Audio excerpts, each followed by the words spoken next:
All right, another 7-3 project. I wanted to kind of get this going before I did a video on it, because everybody that I've seen, it seems like they're pulling a lot more stuff off than they might have to. What I had was a leaky O-ring on this fuel line right here that goes in the driver's side block, right in the front. It's right behind the power steering pump. And what you got to do, the easiest way if you have a leaky line and it's just one of these rubber fittings, I got the rubber fittings right here, just down at O'Reilly, and it comes with a couple different sizes. It's the smaller of all these. There's a couple of them. There's the old one. You can see it's pretty chewed up, and I was just getting a steady kind of drip of fuel out of there. So what I did, first off, I took the belt off, or just loosened it, I should say. Took the alternator off after disconnecting the batteries and just swung it to the side.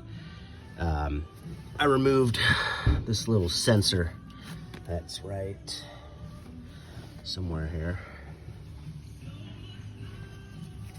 Right here, this little guy. Only it would start dripping a little oil when you do that, but that will get you a little bit more room. And before I even did that, go ahead and take all your bolts out of this guy here, which is the alternator brace. Then you're able to move this back, and you're able to get a line wrench or even a regular wrench right on that line, pull it off, and get it loose anyway. And then the trickiest one was getting down and just releasing that nut right there, loosening it up, which is where the line goes through. It's just a strap that holds it. So once you do that, this line has quite a bit of flexibility, and I was able to just pop it out, put the rubber fitting on, and start tightening it back up.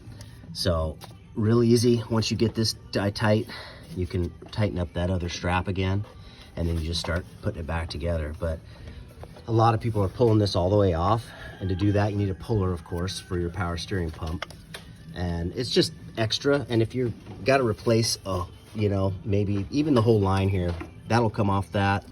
Take that off, you come on the other side, and right down here it's that second line in, and you could probably wiggle this one out. Some of these other lines can be a little bit more where you're gonna have to pull more stuff off. Line that goes all the way back, that being one of them. But this one really, especially if it's not a crack line or anything, you're just replacing a bushing, which is a lot of times all it is. All you gotta do is loosen up a few things, give yourself a little room to work in here, and the hose pretty much pulls back, and really it's pretty much a one-man job, and you can crank it out.